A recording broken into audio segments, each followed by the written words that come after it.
Hola chicos, ¿cómo están? Bueno, nos encontramos en la clase de la UP3.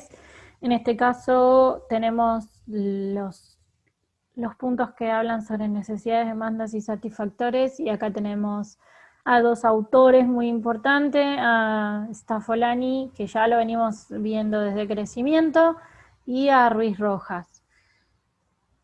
Empezando por ¿qué son necesidades? Bueno, tenemos dos tipos de necesidades, lo que son las necesidades básicas o elementales, que las características es que deben de tener por lo menos una satisfacción, sea total o, si no se puede, parcial, porque si no tuviésemos eso, el hombre no podría vivir.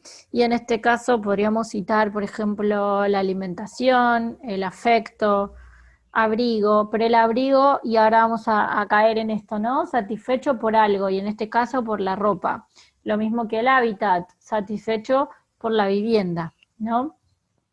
Varía en la historia, han variado las formas en que son satisfechas todas estas necesidades, pero no la necesidad en sí, digamos. Ha ido cambiando a lo largo de la historia cómo nos alimentamos, cómo recibimos afecto, qué tipo de vestimenta usamos, pero no la necesidad propia de la alimentación, de la vestimenta y demás. ¿Por qué? Porque estas necesidades básicas forman parte de lo que son las condiciones humanas y obviamente que van a ir transmitiéndose de generación en generación. Así que lo que va a ir modificándose es las, la satisfacción, pero no la necesidad en sí. Y luego tenemos lo que son las necesidades culturales, que en este caso, a diferencia de las anteriores, estas necesidades son producidas por el hombre a través de lo que es la interacción y que obviamente van a repercutir desde lo grupal en los individuos. No van a incidir en lo que es el tránsito, digamos, de nuestra vida hacia la muerte, sino que van a repercutir en lo que son los procesos de salud de enfermedad. ¿Por qué? Porque si alguna de estas necesidades no son atendidas, las personas van a correr riesgo de lo que es inclinarse a lo que son los desarrollos de procesos patológicos, sean desde el punto de vista psíquico o somático. Entonces, habitualmente estamos hablando de características que tienen que ver con comportamientos o valores materiales, pueden ser también, que las personas van a incorporar como algo necesario para integrarse dentro de un grupo. ¿Cuáles son los ejemplos que podríamos citar? Bueno, yo recién les decía un hábitat, ¿no? Y les decía que era satisfecho por una casa. En este caso, la necesidad es una casa en particular, esa de los sueños, esa que quiero, ¿no? O el auto, no es cualquier auto, es ese auto en particular. Yo les puse el ejemplo de fumar perteneciendo, para poder pertenecer a un grupo, porque, por ejemplo, entre los adolescentes sucede mucho esto, que como están en esa falta, lo vamos a ver un poco más adelante, a las características adolescentes, ¿no? Pero cuando el adolescente tiene como una necesidad de pertenecer a algún lado, porque perdió justamente esa infancia y entonces está en la búsqueda de a dónde encajar y dónde pertenecer, y muchos, no quiero decir que todos, digo muchos, terminan como fumando, por ejemplo, o en otros casos tienen que ver con vestimentas y demás, pero ¿para qué? Para sentirse pertenecientes a un grupo, ¿no? Obviamente que los dos tipos de necesidades, tanto las básicas como las culturales, van a estar presentes en lo que son las decisiones. No solo en las decisiones que tienen que ver con la salud a nivel individual, sino que también las decisiones a nivel salud del grupo. O sea que la evaluación que se va a hacer a través de la presentación de las demandas y cómo las satisfacemos se vuelve una actividad prioritaria en lo que es las ciencias de la salud. Ahora vamos a hablar un poquito más de eso. Pero pensando en lo que son los satisfactores, tenemos como dos grupos, o existen dos grupos.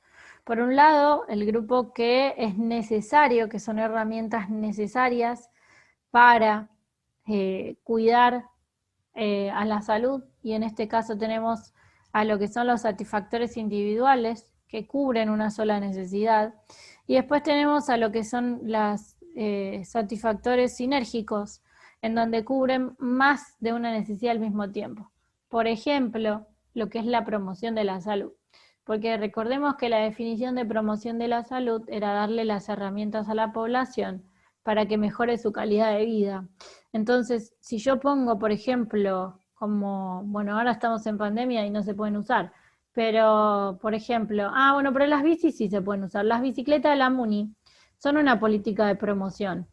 Están disponibles pagando una tasa mínima para quienes no tienen bicicleta o no pueden usar la suya o X motivo, tienen disponible utilizar bicicleta, no utilizamos tanta cantidad de población el tránsito, digamos, colectivos, autos y demás, es un medio más natural, más saludable y ayuda justamente al medio ambiente, por ejemplo. Otra política de promoción serían los elementos que hay para hacer gimnasia en los parques o en distintos sectores verdes de la ciudad. Eso también es una política de promoción. ¿Por qué? Porque yo le doy las herramientas a la población para que pueda hacer actividad física y cuidar de su salud. Entonces, yo ahí estoy cubriendo varias necesidades con una política de promoción. La realidad es que de estas dos, entre lo que son las individuales y las sinérgicas, claramente son más efectivas los satisfactores sinérgicos que los individuales, porque en los individuales debemos invertir mucho más porque es por una sola necesidad. En cambio, los sinérgicos, con una sola, tengo varias necesidades cubiertas. Bueno, acá la política o lo que es el ministerio, obviamente, lo que tiene que tomar es la decisión. ¿Invertimos más en un satisfactor complejo o en un satisfactor simple? Y si lo hacemos en uno o en otro, ¿cuáles son las probabilidades de acceso que tienen los individuos? ¿Cuál es el margen o el costo para el Estado? Bueno, todo eso se analiza en lo que son los satisfactores.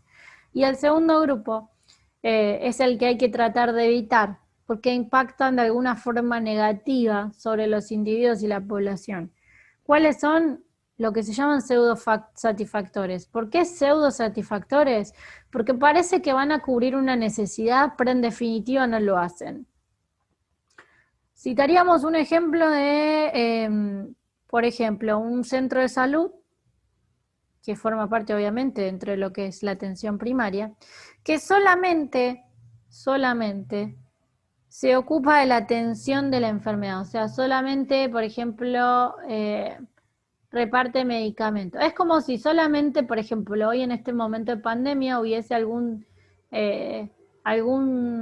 centro dentro del sistema que se ocupase solamente de hacer los hisopados y no hiciese otra cosa más.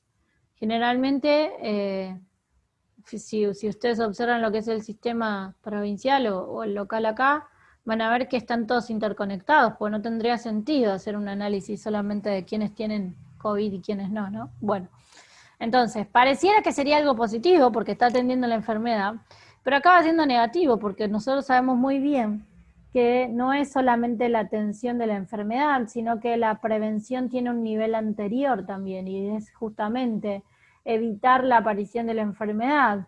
Y en un segundo nivel es la atención, o sea, si ya sabemos que la enfermedad existe y está presente, entonces tratar de congelarla o tratar de disminuirla y hasta poder curarla. Y si se hace crónica, entonces una atención en un tercer nivel, digo. Luego tenemos a los destructores, que justamente van a destruir alguna característica del hombre. Entonces hablamos acá, por ejemplo, de organizaciones en donde tienen al autoritarismo como base fundamental. ¿Por qué? Porque corrompe los derechos individuales y claramente las necesidades básicas de los individuos, ni las básicas ni las culturales, van a ser satisfechas. ¿Por qué? Porque es este sistema el que va a ordenar qué hacer, cómo hacerlo y cuándo hacerlo. Y el tercero tiene que ver con los inhibidores, y esto es, por ejemplo, cuando no se permite el desarrollo de una característica. Y cuando hablamos, por ejemplo, de la crianza sobreprotectora para con los hijos, lo que estamos haciendo es proteger los demás tanto que el niño no puede desarrollarse naturalmente como debería. Digo, no está mal cuidar a los hijos, lo que está mal es sobreprotegerlos, porque en verdad no le estamos evitando un mal, sino que le estamos generando uno.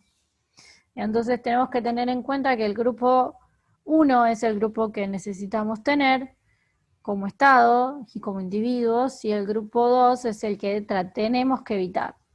Ahora, si uno tiene las definiciones bien en claro, tenemos que decir que demanda es justamente la expresión de lo que son las representaciones sociales que operan en la sociedad. ¿Recuerdan la definición de representaciones sociales? Son aquellas imágenes que como individuos tenemos en nuestro cerebro sobre alguna cosa en particular. Lo que es la necesidad entonces es el determinante de una situación que tiene que ser evaluada por un equipo profesional. ¿Por qué? ¿Por qué tiene que ser evaluada? Bueno, porque justamente es el grupo profesional el que va a determinar si esa necesidad es una necesidad básica o cultural y si esa necesidad es posible y plausible de ser cubierta o no.